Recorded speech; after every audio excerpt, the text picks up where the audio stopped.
عمر بچپن سے ہی شہر میں پلا بڑا تھا۔ پہلے پڑھائی اور پھر جاب نے اسے اتنا بزی کر دیا کہ وہ کبھی اپنے آبائی گاؤں جا ہی نہیں پایا۔ پشاور شہر کے قریب ایک چھوٹا سا گاؤں تھا۔ یہاں اس کے نانا نانی رہتے تھے۔ بچپن میں شاید ایک دفعہ وہ اپنے ماما کے ساتھ گاؤں گیا تھا۔ نانا ابو کے ڈیتھ کے بعد اس کی نانو اکیلی ہو گئی تھی۔ نانو کو اپنے ساتھ لے جانے کے لیے وہ گاؤں آیا تھا۔ میپ کو فالو کرتے ہوئے وہ مین سٹی تک تو پہنچ گیا، لیکن گاؤں کو جانے والا روڈ کچا اور بہت گندا تھا۔ گاؤں زیادہ دور نہیں تھا۔ عمر نے گاڑی پر جانے کے بجائے پیدل چلنے کو ترجیح دی۔ جنگل کے بیچوں بیچ ایک راستہ تھا جو گاؤں کی طرف اشارہ کر رہا تھا۔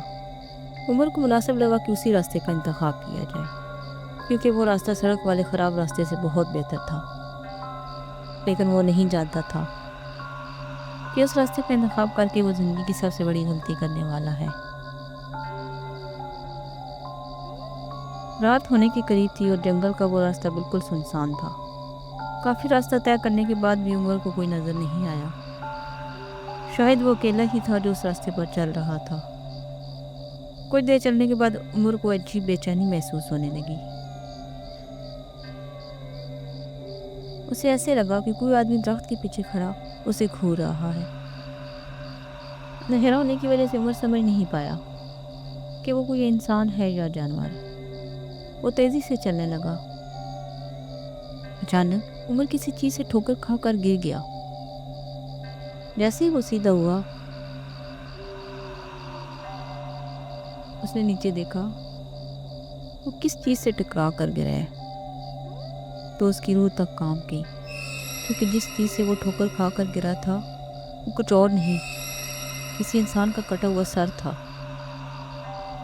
یہ دیکھتے ہی عمر نے دوڑ لگا دی اور جیسے تیسے کر کے جنگل سے نکل کر اپنے گرینڈ پیرنٹس کے گھر پہنچ گیا۔ اس کے نانو سے اچانک اتنے عرصے بعد دیکھ کر بہت خوش ہوئی، کیونکہ وہ ہمیشہ اسے تصویروں میں ہی دیکھتی تھی۔ لیکن اس کا حلیہ دیکھ کر وہ بہت حیران ہوئی، کیونکہ اس کی آنکھیں حیرت سے پھٹی ہوئی، سانس پھولا ہوا اور پاؤں کیچڑ سے بھرے ہوئے تھے۔ اس نے بتایا کہ وہ جنگل والے راستے سے آیا ہے۔ وہاں اس نے ایک خوفناک کٹا ہوا سر دیکھا ہے۔ یہ سنتے ہی اس کے نانو کے چہرے کا رنگ پیلا پڑ گیا۔ بیٹا، وہ راستہ تو کئی سالوں سے سنسان پڑا ہے، کیونکہ وہاں کوئی سر کٹا انسان رہتا ہے۔ کہتے ہیں کہ گاؤں میں ایک خوبصورت نوجوان رہتا تھا۔ وہ گاؤں کے وڈیرے کی بیٹی سے بہت پیار کرتا تھا۔ ایک دن وہ وڈیرے کی بیٹی سے چھپ کر ملتے ہوئے پکڑا گیا۔ لڑکی کے بھائیوں نے رات کے اندھیرے میں اسے جنگل میں لے جا کر اس کا سر کاٹ دیا اور اسے مرتے ہوئے اسی جنگل میں چھوڑ دیا۔ کہتے ہیں کہ اس سر کٹے نوجوان کی آتما ابھی تک جنگل میں بھٹک رہی ہے اور ہر گزرنے والے مسافر کو اپنا دشمن سمجھ کر اس سے بدلہ لیتی ہے۔ بیٹا، سنا ہے جس کو وہ دکھ جاتا ہے اسے وہ نہیں چھوڑتا۔ عمر کہانی سن کر بہت خوف زدہ ہوا، لیکن وہ بھوت پریت اور آتماؤں پر یقین نہیں کرتا تھا۔ اس نے کہا، نہیں نانو، یہ آتمائیں کچھ نہیں ہوتی۔ جنگل میں بس کسی انسان کا کٹا ہوا سر تھا جو غلطی سے مجھ سے ٹکرا گیا۔ کچھ دیر بعد وہ کھانا کھا کے سو گیا۔ جیسے ہی آدھی رات ہوئی، عمر کو ایسے لگا کہ سرگوشی میں کوئی اس کا نام پکار رہا ہے، عمر، عمر۔ وہ جاگ گیا۔ ادھر ادھر دیکھنے پر اسے کوئی نظر نہیں آیا۔ شاید تھکاوٹ کی وجہ سے مجھے ایسے محسوس ہوا ہو۔ وہ جلدی دوبارہ سو گیا، لیکن آنکھ لگتے اسے دوبارہ وہی آواز سنائی دی۔ آنکھ کھلتے ہی عمر نے دیکھا کہ وہ اسی جنگل میں کھڑا ہے اور وہی سر کٹا آدمی اپنا کٹا ہوا سر ہاتھ میں لیے اس کے سامنے کھڑا ہے۔ وہی بھیانک اور خوفناک کٹا ہوا سر جو راستے میں اس سے ٹکرایا تھا۔ پلیز میری ہیلپ کر دو، میرا یہ سر دوبارہ میرے شریر پر لگا دو۔ اس کے ساتھ ہی وہ کہکے لگا کر ہنسنے لگا۔ خوفناک کہکوں سے عمر کی آنکھ کھل گئی۔ جیسے ہی اس نے اپنے سامنے دیکھا، وہی کٹا سر اس کے سامنے ہوا میں ڈول رہا تھا اور خوفناک کہکے لگا رہا تھا۔ عمر اپنے ہوش کھو چکا تھا۔ وہ وہاں سے بھاگنا چاہتا تھا، لیکن وہ اپنے بستر سے ہل نہیں پا رہا تھا۔ وہ ڈر کے مارے زور زور سے چلانے لگا۔ تبھی اس کی نانو کمرے میں آئی اور لائٹس آن کر دی۔ اچانک وہ کٹا ہوا سر غائب ہو گیا۔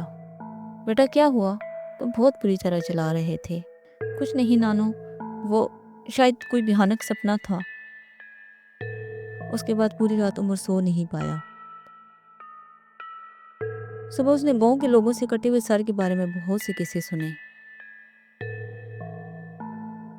ایک آدمی نے تو یہاں تک بتایا کہ وہ سر کٹا لوگوں سے اپنا سر واپس شریر پر لگانے کے لیے ہیلپ مانگتا ہے، اور جو کوئی اس کی ہیلپ نہیں کرتا وہ اسے مار کر اپنے جیسا سر کٹا بنا دیتا ہے۔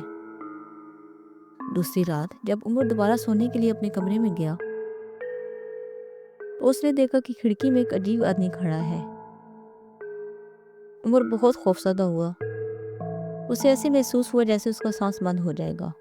اس نے جیسے ہی پیچھے مڑ کر دیکھا تو وہی سر کٹا آدمی اس کے پیچھے کھڑا تھا اور خوفناک نظر سے اسے گھور رہا تھا۔ اس نے اچانک عمر پر حملہ کر دیا۔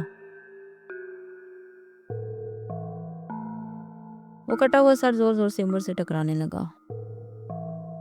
عمر بے ہوش ہو کر وہیں گر پڑا۔ جب اس کی آنکھ کھلی تو اس نے نانو کو اپنے سامنے پایا۔ عمر نے روتے ہوئے نانو کو اس کٹے ہوئے سر کے بارے میں بتایا۔ اس کی نانو بہت خوف زدہ ہو گئی۔ انہوں نے ڈیسائیڈ کیا کہ وہ صبح ہوتے ہی گاؤں چھوڑ دیں گے۔ بیٹا تم میرے ساتھ میرے روم میں ہی سو جاؤ۔ عمر نے بھی یہی مناسب سمجھا اور نانو کے روم میں سو گیا۔ آدھی رات کو جب اس کی نانو کی آنکھ کھلی تو عمر بیڈ پر موجود نہیں تھا۔ انہوں نے پورے گھر میں اسے تلاش کیا، لیکن عمر کا کہیں پتہ نہیں تھا۔ اس کی نانو بہت زیادہ ڈر چکی تھی۔ کہیں وہ سر کٹا میرے بیٹے کو ساتھ تو نہیں لے گیا۔ انہوں نے فوراً گاؤں والوں سے مدد مانگی۔ سب اسے ڈھونڈنے نکل پڑے۔ جیسے ہی وہ جنگل میں پہنچے تو انہیں عجیب خوفناک آوازیں سنائی دینے لگیں۔ انہوں نے دیکھا کہ عمر ہاتھ میں ایک بڑا خنجر لیے کھڑا ہے۔ عمر کی آنکھیں خوفناک ہو چکی تھیں اور غصے سے خوفناک آوازیں نکال رہا تھا۔ عمر کی نانو نے اسے پکارا، لیکن نانو کی آواز سنتے ہی عمر نے سب کے سامنے خنجر سے اپنا سر کاٹ دیا۔ یہ دیکھتے سب لوگ خوفزدہ ہو گئے اور وہاں سے بھاگ گئے۔ اس کی نانو وہیں زمین پر گر پڑی۔ اتنے سالوں بعد اتنا خوفناک حادثہ دیکھ کر گاؤں کے لوگوں نے گاؤں چھوڑنے کا فیصلہ کر لیا۔ لوگوں کا کہنا ہے کہ اس جنگل میں اب بھی ایک نہیں بلکہ کئی کٹے ہوئے سر بھٹک رہے ہیں، ان لوگوں کے جو شاید عمر کی طرح غلطی سے اس راستے کا انتخاب کر بیٹھے تھے۔